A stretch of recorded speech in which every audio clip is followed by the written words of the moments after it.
Yeah.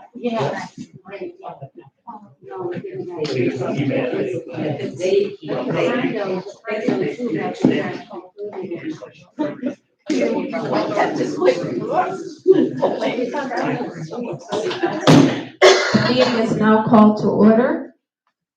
Before we do the Pledge of Allegiance, I would like to give everybody a heads up. If anyone speaks out of the residents, you'll get one warning, then we're gonna ask you to leave. Even though this is an open meeting,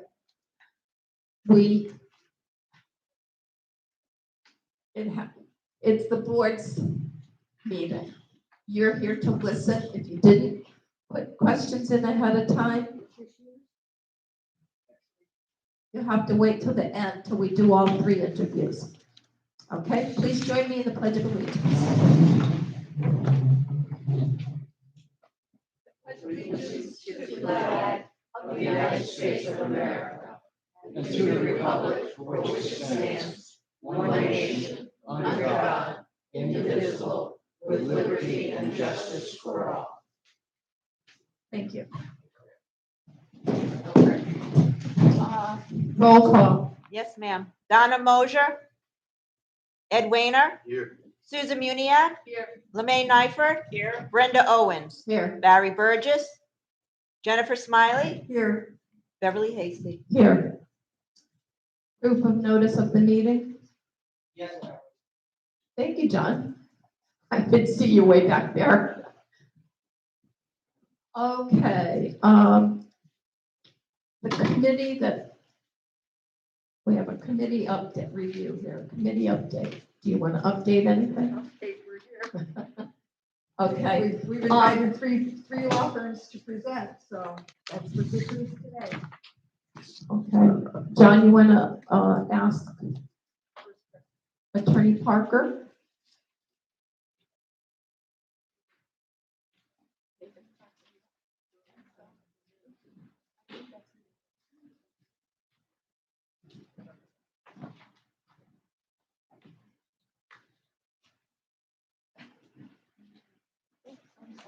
Hello. Good morning. Good morning. Good Afternoon, afternoon. Thank you. Hi, my name is Ben Rabin. Yeah, okay. Okay, and I'm with the law firm of Rabin, Parker, Gurley. Would you like me to present a little bit, tell you about ourselves? Okay. Yes, please. If you'd like to sit or stand, whichever is more. Okay, I'll stand. It's perfectly fine. We are a law firm that represents community associations. We don't represent any individuals. We don't represent management companies. We don't represent developers. We only represent a community that has been turned over from the developer. We are a law firm of presently 5 lawyers. There are 3 partners, myself, Monique Parker, and Adam Gurley, hence the name Rabin Parker Gurley. And we have associates that work with us. We won't turn you over to associates if the matter is something that we should be handling. The associates, for the most part, support us. Our law firm is about 20 people in size. The rest of the individuals are either registered paralegals or legal assistants, receptionists, and a couple of other folks that work for us. I've been in practice since 1983. I'm board certified in real estate law. I'm also board certified in condominium and plan development law. I have, I don't know what we've provided to you ahead of time. I have a few brochures. It looks like I only brought 4, but I have some brochures that tell a little bit more about our law firm. Our offices are in Clearwater. Land O'Lakes, we have a small, it's more of a conference facility. We don't use it full time. And we have an office in Lakewood Ranch, which is manned full time by 1 paralegal and one attorney down there. Again, our practices is limited to community associations. So we do everything from A to Z. Each of our partners are pretty adept at their particular expertise. For example, my partner, Adam Gurley, presently heads up the litigation department. And he has got a couple of lawyers working under him It's quite a busy practice. For the most part, my law partner Monique and I handle all matters of association business, whether it's document amendment, contract review, statutory or document analysis, etc. Since it's all that we do, there is not a lot of research that we generally need to do to answer a question. Having done it a long time, most things we know the key points to review. But there are some ever-changing laws. As you know, you have to keep up with the Fair Housing Act and the emotional support manual and all of those type of issues that are constantly in flux. We don't have an annual retainer requirement. We do, when we set you up as a client, we receive a copy of all the governing documents that relates to your community. That would include all of their sub-communities and everything. We get those through Attorney's Title Insurance Fund, which is an underwriter, a title insurance underwriter that we use when we sometimes do closed real estate transactions. But it's a pass-through expense. It's usually about $150, something like that. It's a one-time expense. We don't add anything to it. We put together an electronic binder. And for the old guys like me, the hard binder, because I'm somebody who looks at paper. We're paperless, but I swear we go through a lot of No paper. such thing. And once we set you up as a client, there is a representation agreement that lays out our rates, which is depending upon what lawyer is doing it. It would go from $350 for the three partners and I, all the way down to, I want to say $250 or $225, I forget which, quite frankly, depending on what lawyer we are utilizing. We will never bill you for two lawyers at one time. You can go, normally, my law partner Monique and I would both be attending this, and we would both be attending meetings. This is something that we enjoy. We've been doing a lot of times. She happens to be in Massachusetts right now at a family funeral of some kind. So otherwise, she would have been here with me as well.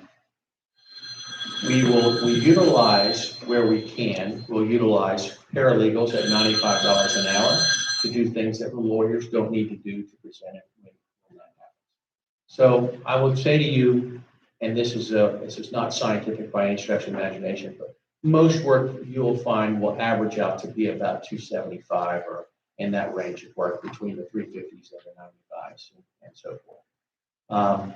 We have an active collection and foreclosure team that's part of the litigation department. That's as a natural consequence of representing community associations. They always say work follows collections, but we won't represent, we don't do just collections for a client. We serve as general counsel to our communities. It's the only way we will represent someone. So what comes with general counsel, we hope, is your collection and foreclosure work. We have some that utilize our general corporate representation, and we'll use somebody else that they've had a long-term relationship with collection and foreclosure. There's no bargain there. It's all the same. Everybody does it at risk. We pass it on to the homeowner. Under very rare circumstances, you can't collect from a homeowner. You probably are familiar with that, where there might be a bankruptcy. You move fast. In this market, and I've been doing it a long time, in this market, there are investors everywhere, there are banks everywhere. No associations are losing money on foreclosures. There's somebody always coming in and bidding on those units. But once in a while, an association will take over title, will assist you with leasing it out with an appropriate lease with the walk clauses. So when the lender foreclosure starts, then you can give notice to your tenant, you can rent it out until the lender moves along. For years, the lenders were taking forever. They're a lot faster now than they were a couple of years ago. But a couple of years ago, you might actually have where a lender sat on it, was not interested in taking title for their own reasons, and properties sat empty or individual communities were able to lease during that period of time.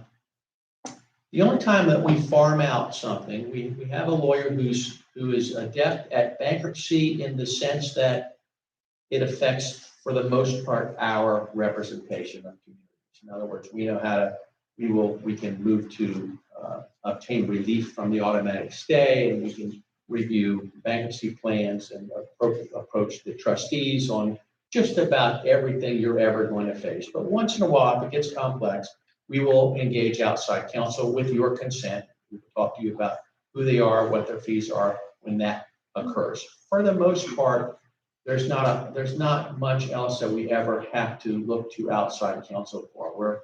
We're generally, I would say we're clearly a general purpose firm for community associations and doing no other kind of work other than the occasional demand letter or something for one of our relatives, or, that's all that we do, and that's all that we want our lawyers doing.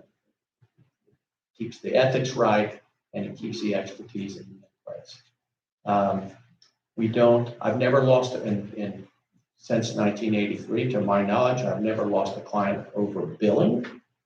When an occasional billing dispute occurs, which of course it has, it's just a matter of picking up the phone. You have my cell phone. We have an emergency 24-hour line, if you will, that the 3 partners have on our phone, and we know who's assigned to it, if you will, at any point in time, to make sure that there's nothing that can happen where you can't get a hold of one of us, or we can get right back with you.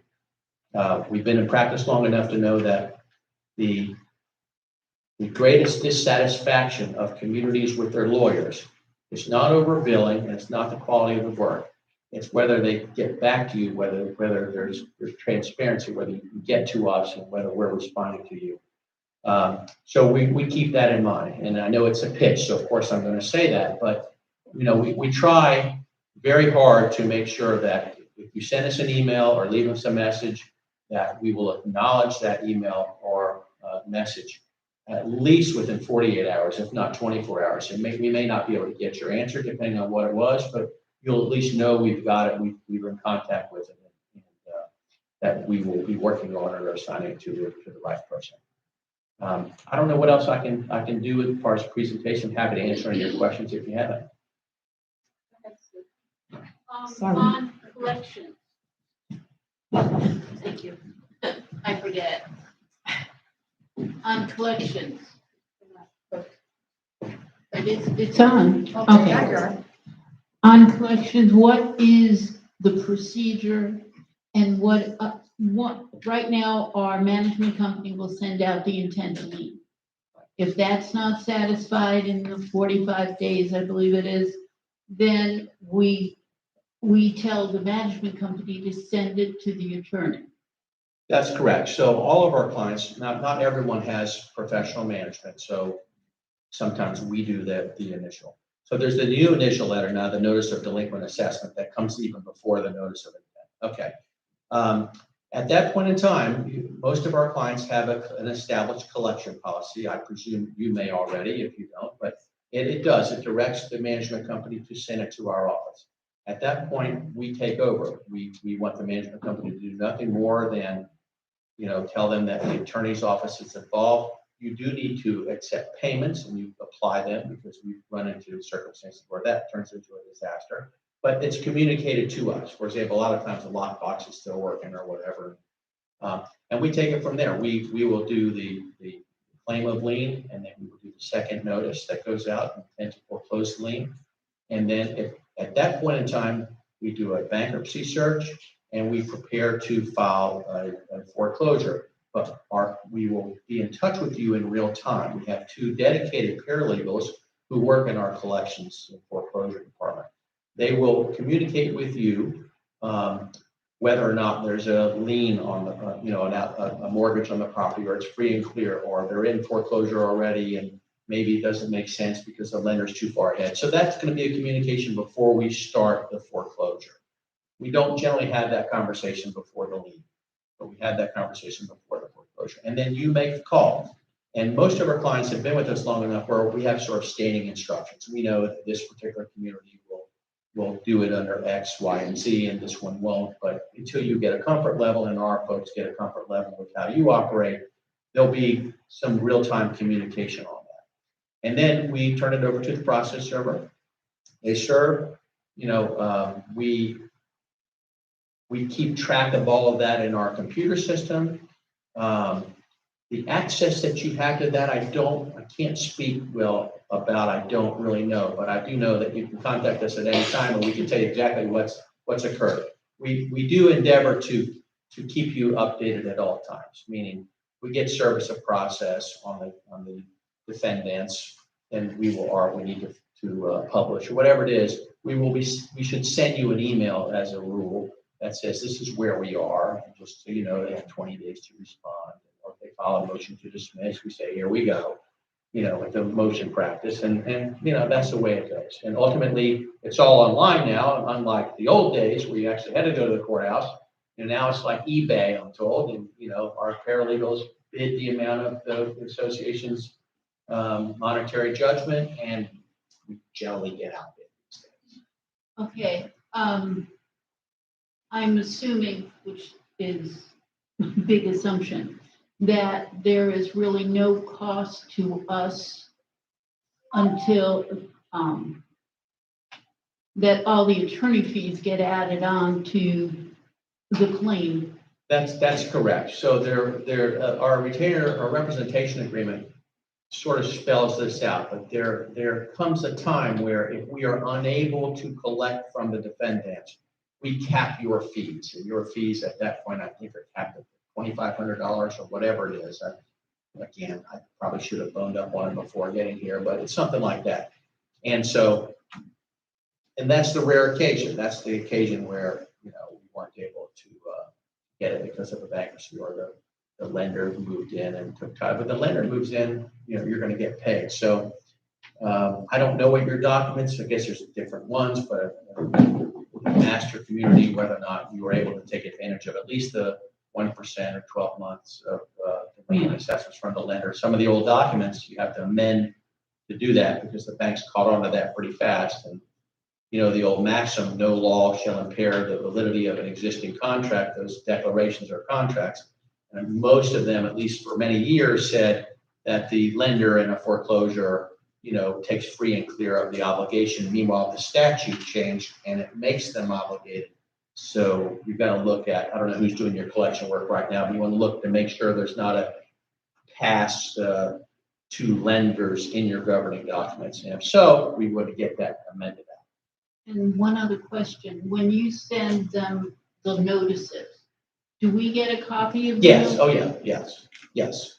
Okay. We are It comes set- to us, or does it go to the management? Well, then that's up to you. So when we set up a client, we want to know who we're authorized to speak to, because you guys might all have a different opinion about something. And, when you're talking to us substantively, you're on the clock. So we want to know who we're able to talk to, who gets copied with correspondence. So you set that up at the beginning.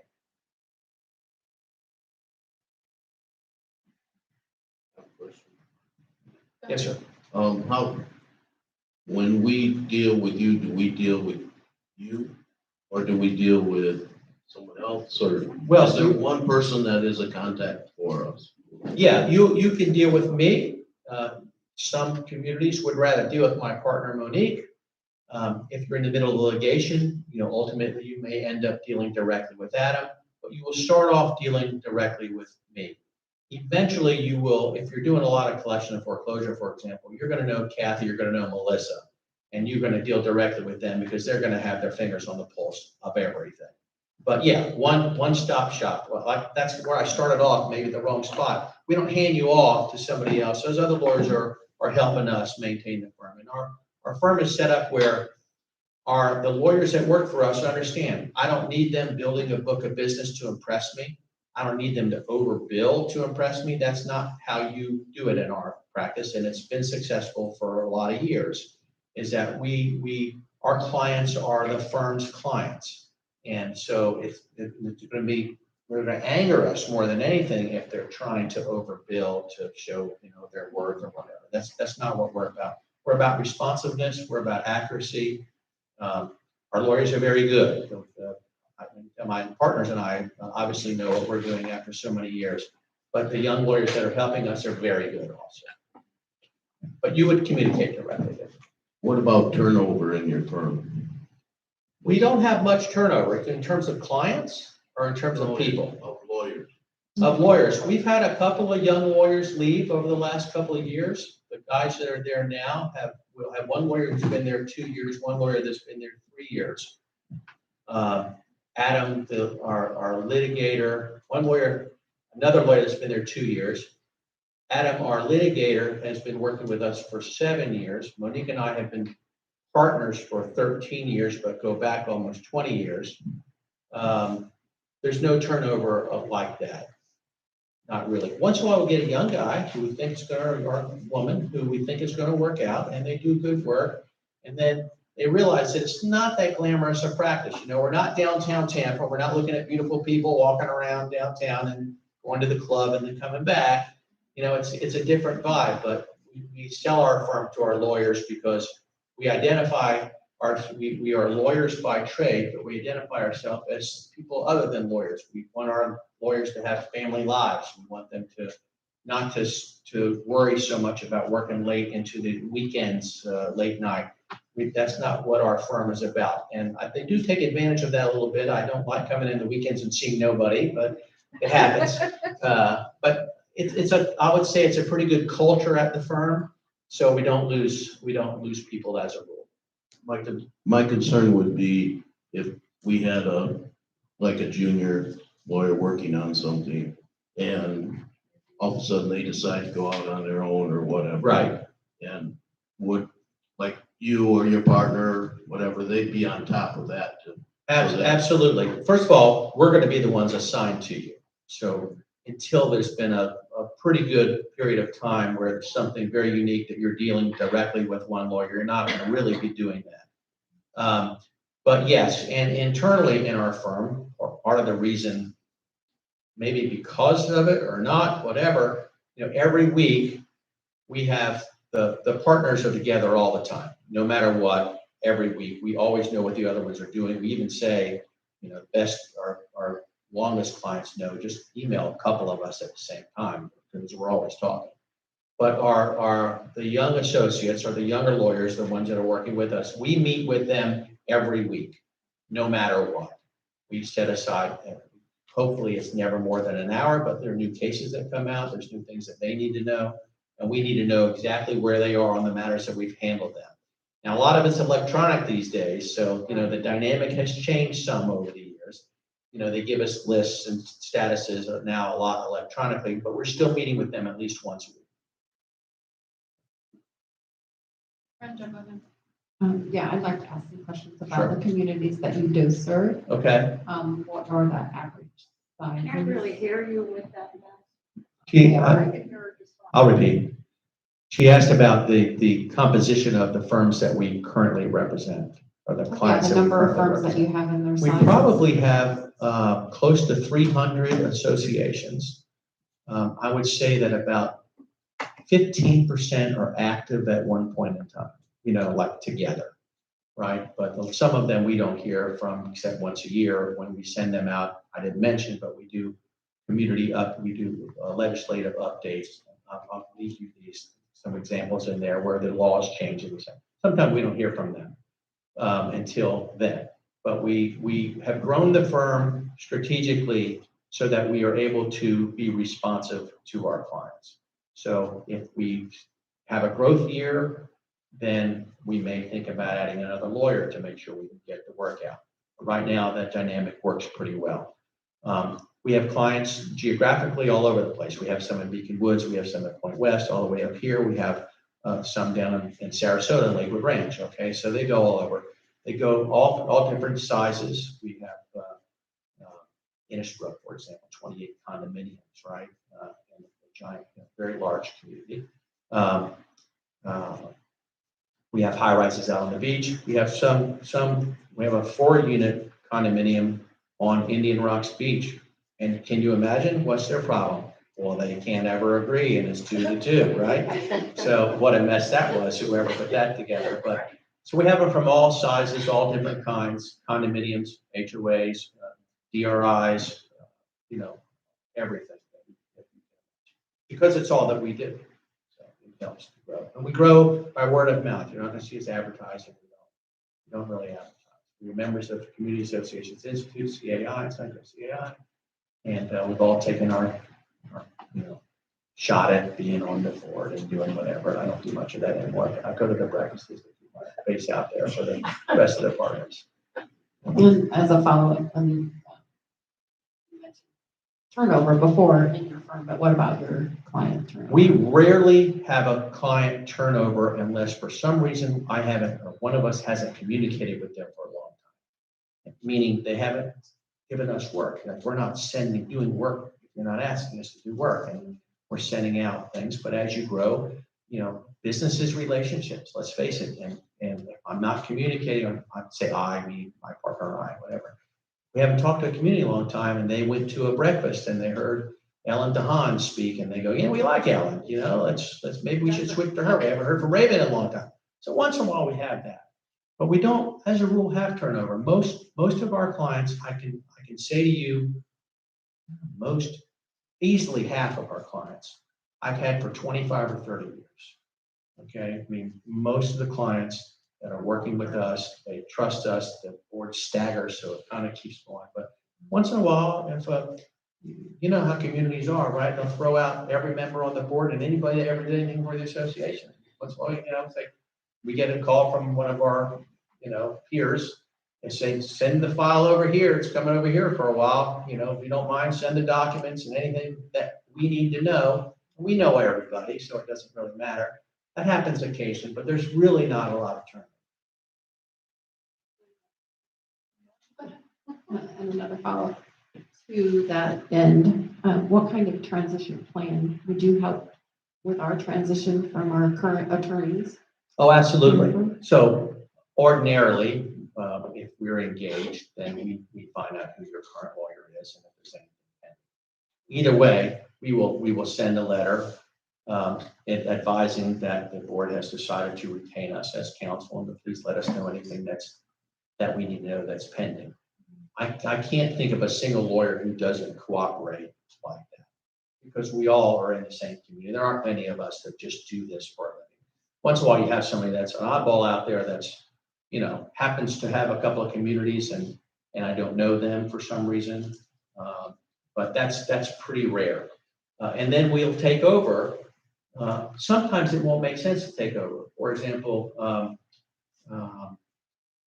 they can be at summary judgment or whatever. We say, look, your fees are already wrapped in there and it's no sense for us taking it over. It's not complex. They're not having issues with it. You're changing lawyers because of a different reason altogether. But let them finish that up and we'll take what comes new after that. So usually it's worked out between the lawyers unless the board has a particular decision that it is to transfer or it's not to transfer. And that's how. Okay, I have a question. Yes, ma'am. Our community is rather large, 2,000 homes, which includes four condo areas. I just want to know if you have any that's that large in your. We definitely do. Okay. I'm trying to think of the one that would be maybe closest for you to. Beacon Woods. Well, we have some in Beacon Woods. We don't have the community association right now. I maybe did years ago, but we have a number of. Point West Rec, there's a lot in there too. We have the Rec Association, maybe a couple of communities. Yacht Tennis Club of St. Pete Beach. Now there's mostly condos. We've got them from all sizes and of all different makes. We're condos and HOAs. Okay. Yeah. Lexington Oaks, we have Lexington Oaks. They're big. They're up around the corner. There's a smattering. I don't think there's many condos in there, but a lot of different sub associations. Thank you.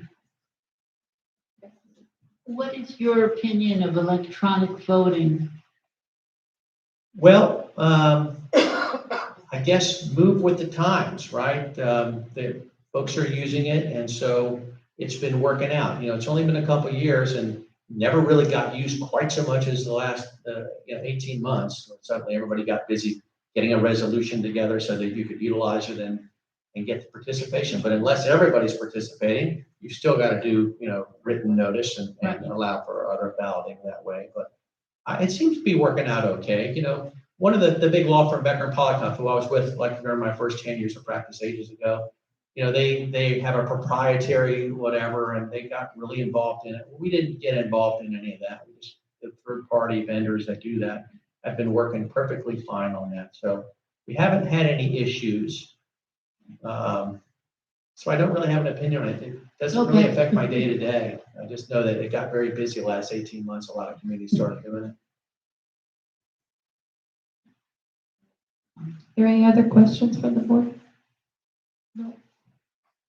Guys are all set? Well, great. Thank you for having me. I Well, appreciate thank the you for opportunity. I'll give you these. Like I said, I think I only brought 4 brochures, not really doing anything except just grabbing them. We don't mind sharing. Okay, good. And in it has various things, so. Copies of our representation agreement, so you see how we do that. Okay? Thank you all very much. Thank you. Thank you for coming.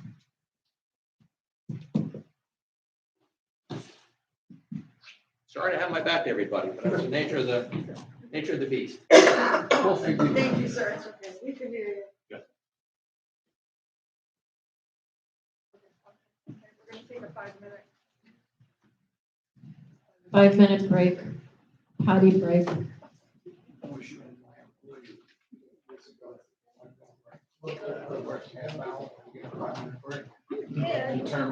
That would never happen.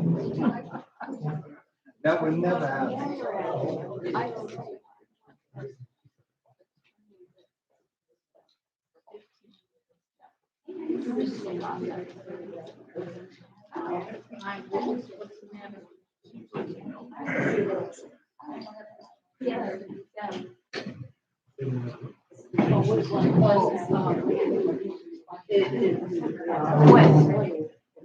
I don't think.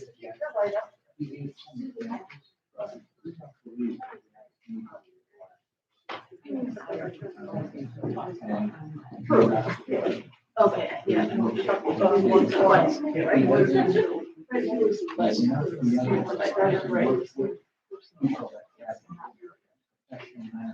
Okay, great. All right, bye-bye.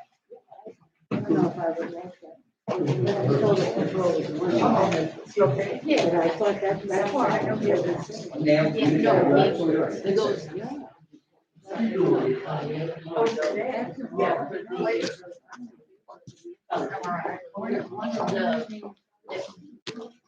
The other one.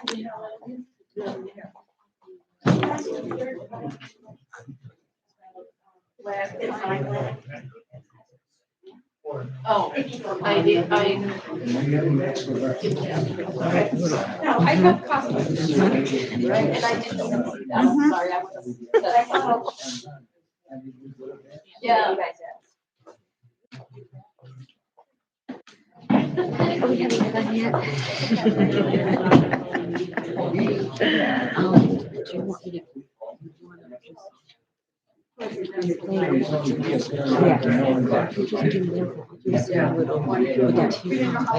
Yeah, thank you. It's just gonna be March 17th, Thursday, March 17th.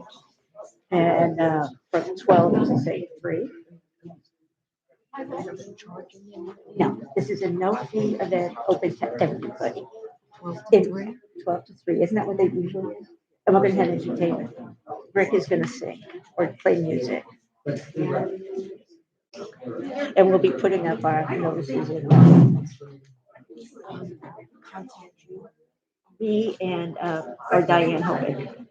And you can put our phone numbers in the thing. And we'll put up the sign-up sheets. Sign-up sheets in the office. Yeah. You are perfect. Thank you so much. I kept forgetting. And I said, I was supposed to do this in January and I forgot. My brain is still a little adult. Okay with the new baby. Did I tell you what happened? You know, I fell and I had the concussion and then right as we were leaving to go to the wedding, we had our safety car keys out.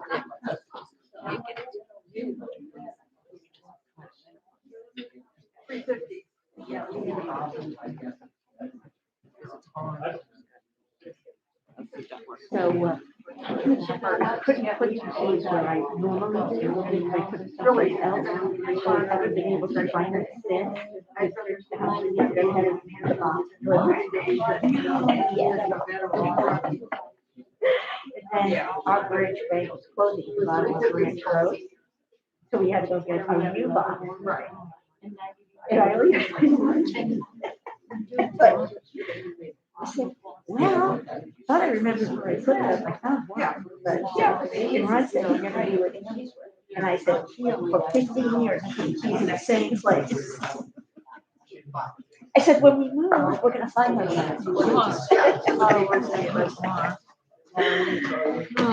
Hopefully the next one's on time. Yeah.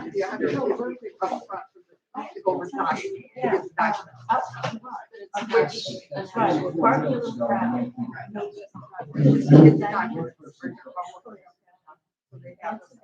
You know what?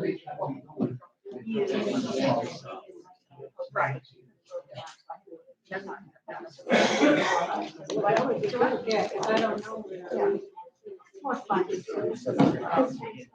So I'm gonna be start seeing people.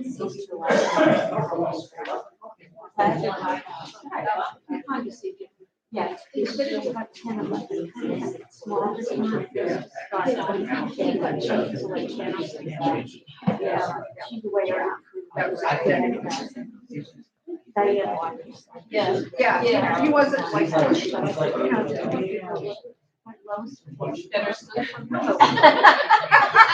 Better side. Better side. Yeah. It'll be fun. Is that a real tie? Oh, very nice. That looks good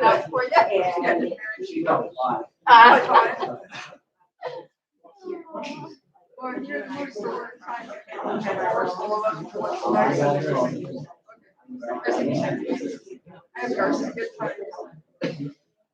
Good time. Everybody knows.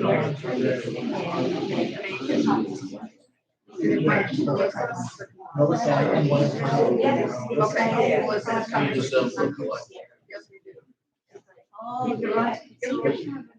So we are more familiar with that. Do we ask? Yeah. Well, I think probably. Yeah. They still might. They got the chance to look everything else. But I don't think we don't have anything.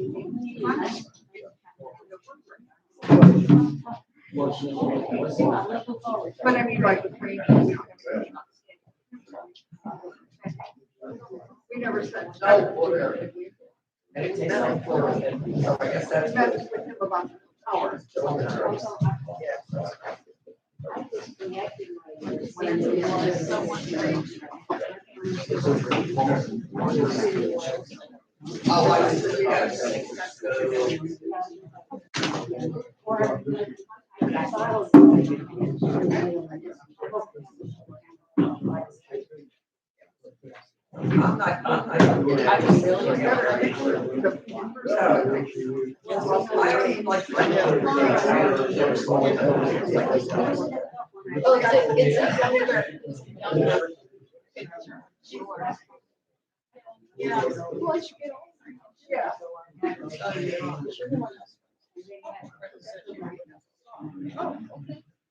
I don't know.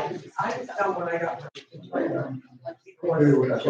don't know what I know.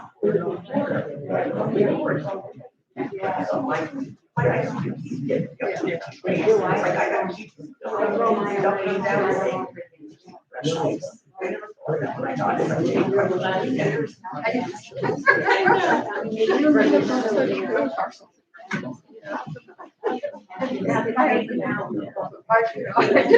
It's like, whoa, isn't that nice?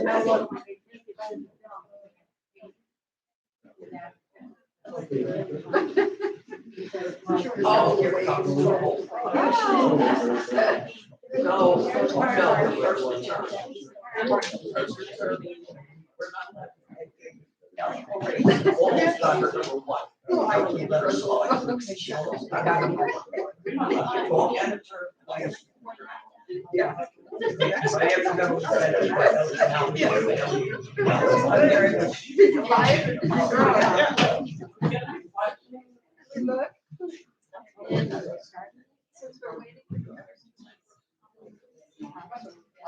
Oh, yeah.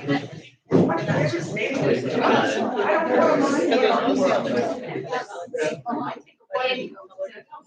One end, out the other. Really bad.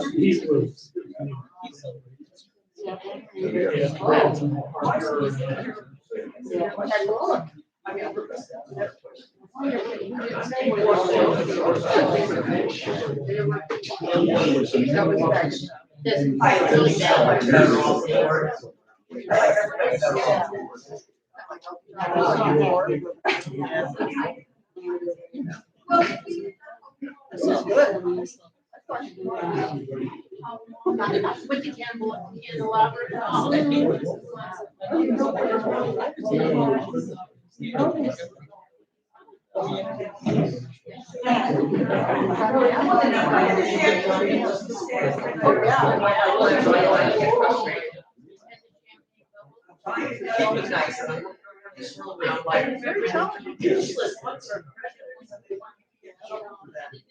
Where are they? Where in the hell are they? Oh, yeah. No, Cameron. I told Cameron, I said, don't she go? I said, don't even bother them. Yeah, I said, don't. But it didn't come very well. She told me to call when I got here. And I did. Oh, yeah.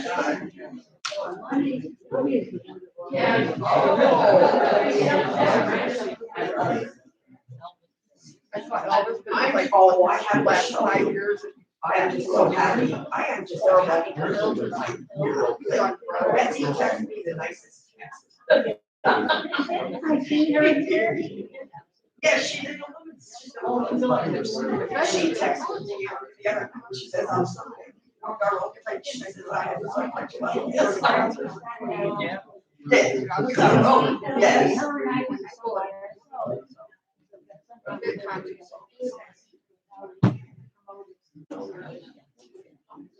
We were bragging about Yeah.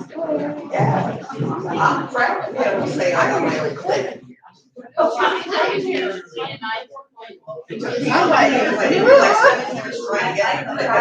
sitting here going,